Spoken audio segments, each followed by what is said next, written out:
맞아요. 부동산은 세금을 줄여주면 부자 감세예요. 그런데 연금은 그렇지 않아요. 연금은 세금을 줄여줘서 부자들이 많이 가입하게 해줘야 돼요. 실제로 봤더니 20대에 국민연금을 가입하는 거하고 이 6% 7% 연금을 가입하는 거하고 제가 비교를 해봤더니 나중에 연금 수령액이 더블 차이가 나요. 최근에 네. 그 국민연금이 2055년에 고갈된다고 해가지고 네. 아 이거 국민연금 진짜 이제 문제 있구나. 네.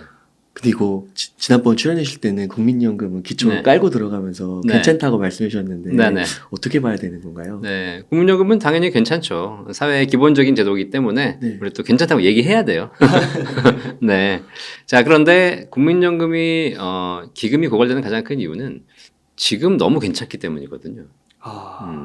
그러니까 이게 세대별로 좀 갈립니다. 그래서 지금 한 50세 이상이신 분들 또 이미 국민연금을 수령하신 분들은 국민연금의 수혜자이기 때문에 낸 돈 대비 적지 않은 금액을 받고 계시죠. 제가 계산해 보니까 어떤 경우에는 내가 납입한 원금과 실제 국민연금 수령액을 비교해 보면 최대 한 10배 이상 받으신 분도 계세요.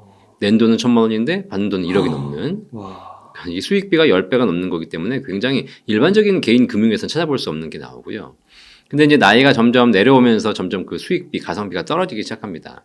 그래서 평균적으로는 한 1.7에서 2.5 정도의 배수가 나오거든요. 뭐 낸 돈에 한 두세 배를 받는다 그러면 그것도 나쁘진 않죠. 이게 몇 년 정도 납입을 하면 이렇게 되는 뭐 납입을 보통 한 20년에서 30년 정도 하시면 되는 건데 거예요? 그러니까 일반적인 케이스로 보면은 좀 나이가 있어서 예전에 소득 대체율이 좋았던 국민연금 제도가 좋았던 시절에 가입하셨던 분들은 훨씬 더 높은 혜택을 받고 있는 거고 점점 소득 대체율이 떨어지고 또 내는 금액도 올라가고 그다음에 받는 기간도 늦춰지고 이러면서 점점 그 비율이 좀 떨어지고 있는 거죠. 그래서 어쨌든 지금도 유효한 건 뭐냐면 50세 이상이신 분들의 재테크의 1순위는 국민연금이에요. 더 내고 그래서 국민연금 많이 받도록 하시면 좋겠지만 점점 나이가 이제 밑으로 내려가면 갈수록 가성비는 떨어지기 때문에 뭐 국민연금 기금이 고갈된다 그래서 국민연금을 못 받는 건 아니지만 이 수익비, 가성비가 떨어지는 거죠. 2배를 받다가 1.7, 1.5, 1.3 결국은 나중에는 원금 정도밖에 못 받는 구조가 될 수 있다면 결국 나는 수익은 포기하고 낸 원금이라도 제대로 받을 수 있도록 해주는 구조가 될 수밖에 없는 구조가 되는 거죠. 그래서 이제 제가 말씀드렸던 이유는 뭐냐면 앞으로 점점점 이것이 이제 그 역전된 현상이 더 심화될 거다라고 제가 보고 있는 겁니다. 그러면은 국민연금을 안 낼 수는 없잖아요. 네. 국민연금은 기본적으로 강제적으로 납입을 하는 걸 전제로 한 다음에 네. 뭐 다른 연금이나 노후 대비를 해야 되는 건가요? 그렇죠. 사실 이제 이렇게 크로스가 발생하게 되면 국민연금이 그전엔 좋았기 때문에 그냥 뭐 대부분의 만나면 그냥 국민연금부터 준비하십시오라고 했는데 이게 이제 뭐 의무가입이었고 또 근데 또 의무가입 아니신 분도 계셨어요. 임의가입자, 내가 납입을 선택할 수 있는 사람들 이런 사람들께도 추천을 해서 국민연금을 많이 준비하십시오라고 얘기했는데 국민연금이 점점점 이제 내는 보험료가 좀 올라가잖아요. 올해도 보니까 올해 7월부터는 국민연금 보험료가 또 올라가요. 상한선이. 그러면 소득이 많으신 분들은 가만히 앉아서 연금 받는 금액은 차이가 없는데 내는 금액은 올라가야 되는 상황이 발생하는 거죠. 그다음에 이번에 국민연금 개혁을 지금 정부에서 추진 중인데 개혁하게 되면 결과적으로 연금이 더 안 좋아질 수밖에 없잖아요. 그러면 점점점 국민연금이라는 그 연금 상품의 매력이 떨어지게 되는 겁니다. 자, 그러면 그럼 우리가 이제 상대적인 비교를 해봐야 되잖아요. 그럼 내가 이 똑같은 돈이 있는데 의무적으로 내야 된다면 어쩔 수 없지만 내가 만약에 선택을 할 수 있다면 국민연금을 낼까? 아니면 내 개인적으로 차라리 내가 다른 준비를 할까? 라는 고민을 할 수밖에 없잖아요. 자, 그래서 그렇게 봤더니 개인연금의 매력도가 점점점 올라가고 있는 거예요. 사실 개인연금도 상품이 좋아지는 것도 있지만 국민연금도 상품의 수익성이 떨어지고 있기 때문에 이것이 언젠가는 크로스가 발생한다. 그래서 제가 최근에 그런 얘기 했듯이 이제 골든 크로스. 국민연금은 지는 애. 네. 그래서 그것이 연령별로 약간 차이가 있겠지만 젊어지면 젊어질수록 오히려 국민연금보다 개인연금이 더 유리해지는 상황이 발생할 수 있다는 거죠. 그러면은 점점 더 정말 연금 박사님의 컨설팅 네. 조언이 더 귀해지겠는데요.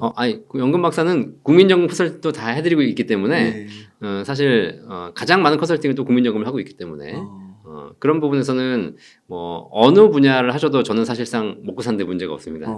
우리 사회의 핵심은 이제 점점 연금에 대한 관심이 높아지고 있기 때문에 그래서 결국은 나이 들면은 내가 뭐 주식 부동산 백날 있으면 뭐 하겠어요. 그 쓰고 가야지. 그래서 저는 어쨌든 걱정하지 않으셔도 잘 될 것 같고요. 네. 아마 어쨌든 다양한 사적 연금에 대한 고민도 또 제가 다 해결해 드릴 수 있을 것 같습니다. 아, 네. 그 개인연금을 또 잘 모르는 분들이 있는데 네. 개인연금은 어떤 거고 어떻게 가입을 해야 되는 거예요? 그러니까 지금까지 우리가 이제 말씀드렸던 공적 연금, 국민연금, 공무원연금, 뭐 군인연금 이런 것들은 의무적으로 납입을 해가지고 내가 준비해 왔던 거잖아요.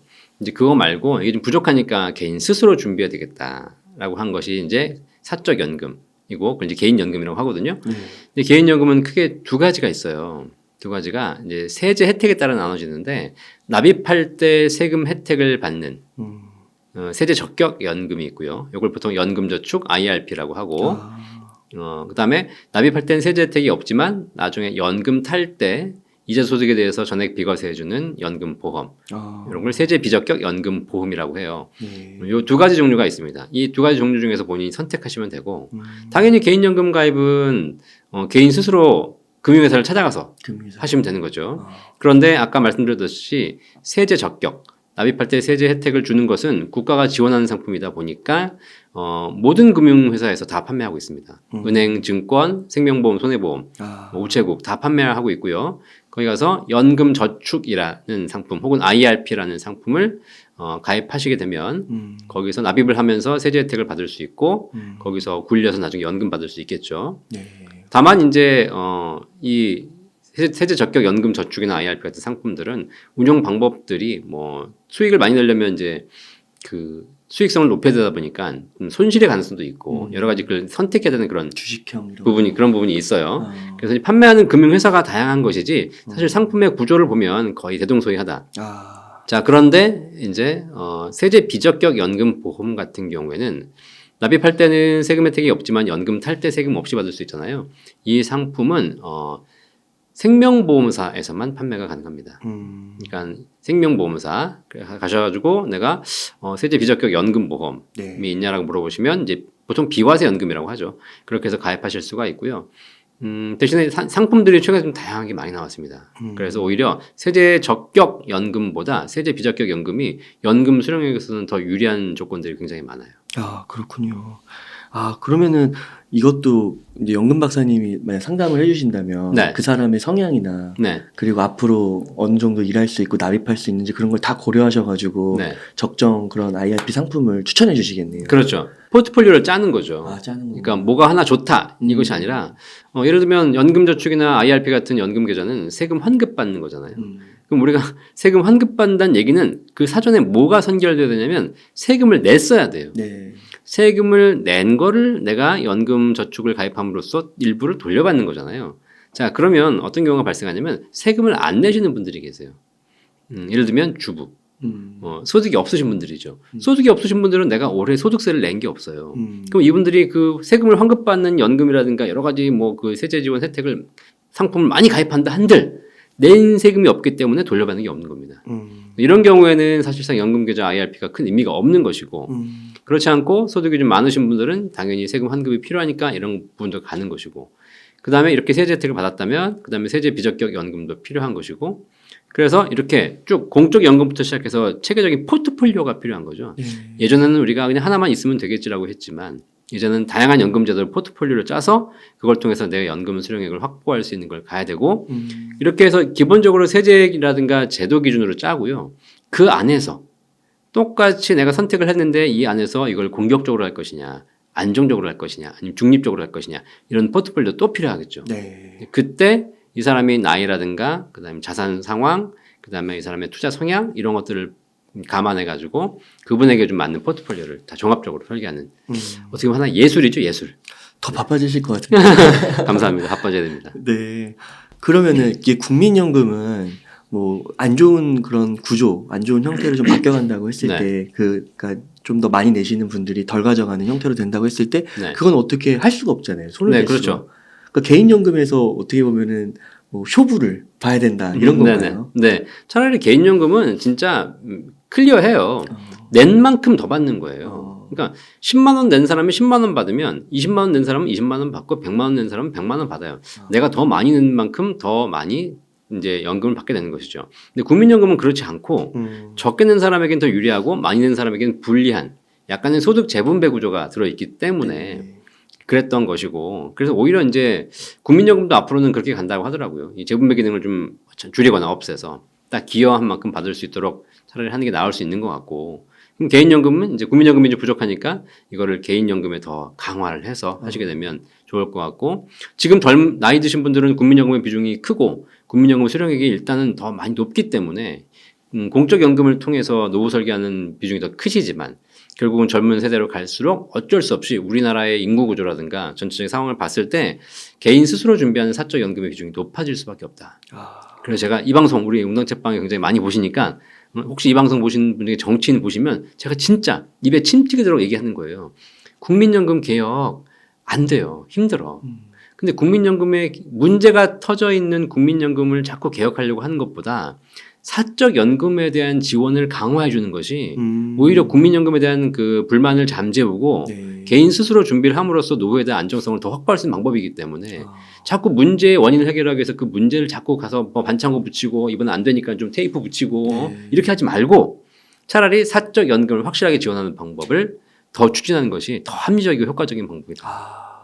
그래서 그런가 그 IRP 한도를 좀 네. 늘려줬다고 하더라고요. 그렇죠. 그거 되게 좋아하시는 분들 많더라고요. 그것도 하나 일환이에요. 작년까지는 700이었고 올해부터는 900만 원까지 늘렸고 어. 작년까지는 소득에 따라서 소득이 많으신 분들은 700까지밖에 안 됐지만 올해는 소득에 관계없이 누구나 900을 해줬거든요. 그죠? 예. 그런 것도 있고요. 네. 그다음에 뭐 지금 연금 수령할 때 연간 1,200만 원 사적 연금 수령액 넘으면 이제 종합과세 되는데 그거 분리과세로 바꿔줬거든요. 네.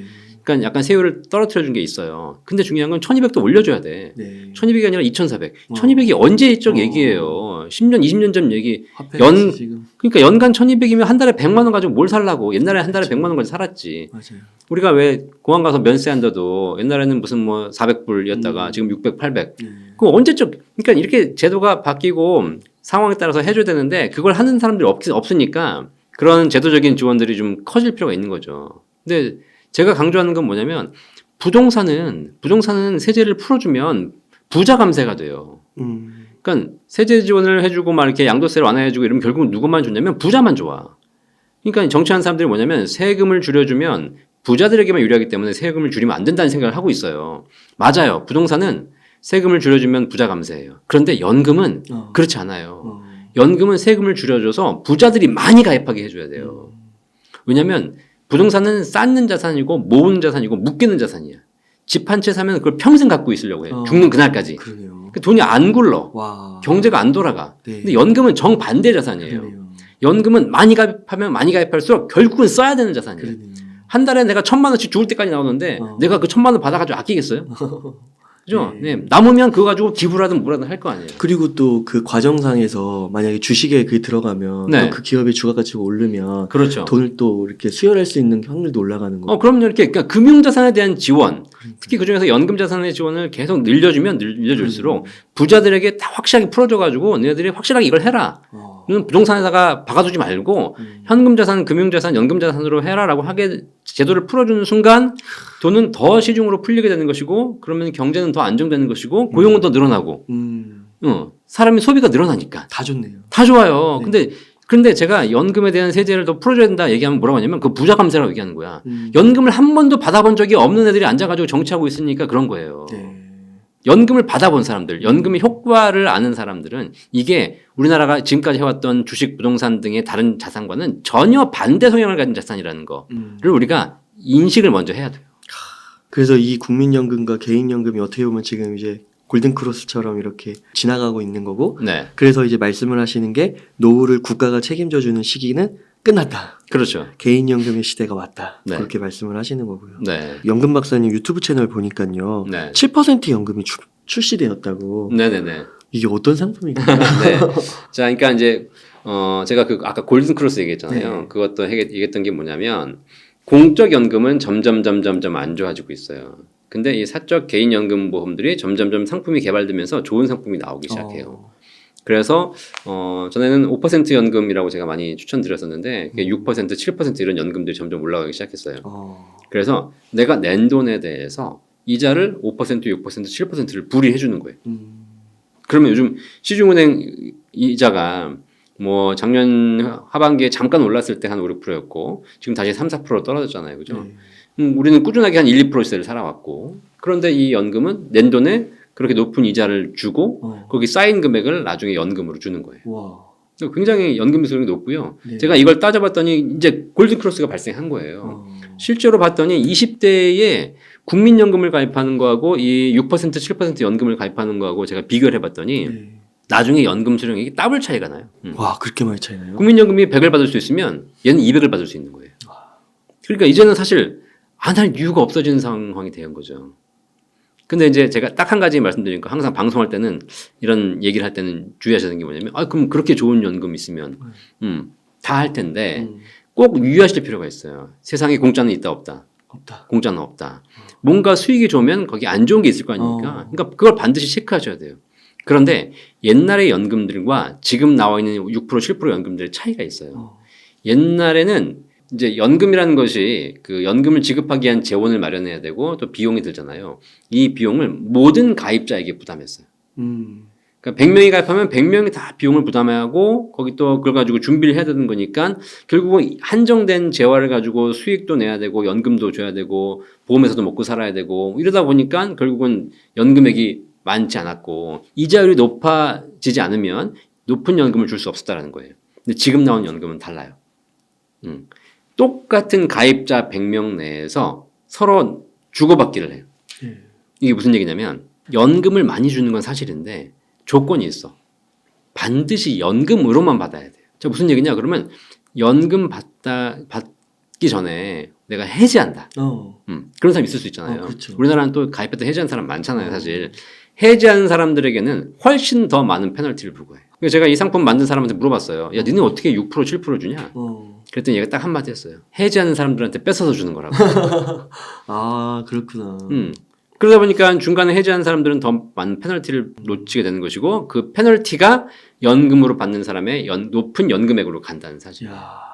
그러니까 그만큼의 과정을 버티고 인내하고 이게 힘드니까 보상을 네. 확실하게 주겠다. 그럼요. 그래서 우리가 잘 생각해 볼 게 있어요. 제가 옛날에 부의 진리 책 강의하면서도 아마 한번 말씀드린 게 있지만 사람들이 세상이 공평하다고 생각하는데 절대 공평하지 않아. 세상은 모든 사람이 같은 비용을 부담한다고 생각하잖아요. 은행 가면은 뭐 나는 뭐 1,000만 원 맡기니까 뭐 이자를 받는데 1,000만 원 맡기나 1,000억을 맡기나 동일한 이자를 받는다고 생각하잖아요. 그렇지 않다니까. 부자들은 더 많은 혜택을 받아요. 하다못해 1,000만 원 맡긴 사람들은 창구에서 줄 서가지고 1시간 기다리면서 가입해야 되는 거지만 100억을 맡긴 사람들은 저희 VIP 룸에 들어가지고 커피 한 잔 마시면서 음악 들으면서 서류 작성도 다 와가지고 다 해주고 사모님 여기 사인하시죠? 예, 알겠습니다. 그러면서 또 뭐 선물도 좀 받아가고 그리고 나중에 또 전화 와가지고 사모님 골프 한 잔 좀 치시죠? 그래서 은행 지점장이랑 골프 치고 이런 거라니까. 그럼 무슨 얘기냐면 돈이 많은 사람들이 훨씬 더 나은 대우를 받더라는 거죠. 세상은 공평하지 않다는 거예요. 결국은 부익부 빈익빈이 될 수밖에 없는데 이 연금도 똑같아. 중간에 나는 처음부터 연금 가입해가지고 나중에 연금 받을 거다라고 다 마음 먹고 가입을 해. 그런데 가다 보면 나는 해지하지 않을 거야 라고 생각하지. 그런데 중요한 건 가다가 해지하는 사유가 발생할 수 있잖아요. 그렇죠. 누가 더 어렵게 사는 서민하고 돈 많은 부자하고 누가 더 해지할 가능성이 높겠어요? 아무래도 돈이 적은 사람. 그렇죠. 부자들은 어차피 이 돈 있으나 없어도 상관도 없어. 그러니까 기억도 안 나. 그냥 통장에서 자동씩 나가는 거예요. 근데 내가 매달 200만 원 받아가지고 거기서 50만 원 내는 사람은 당장 누가 아프거나 문제가 생기면 이게 깨야 되는 상황이 발생하는 거예요.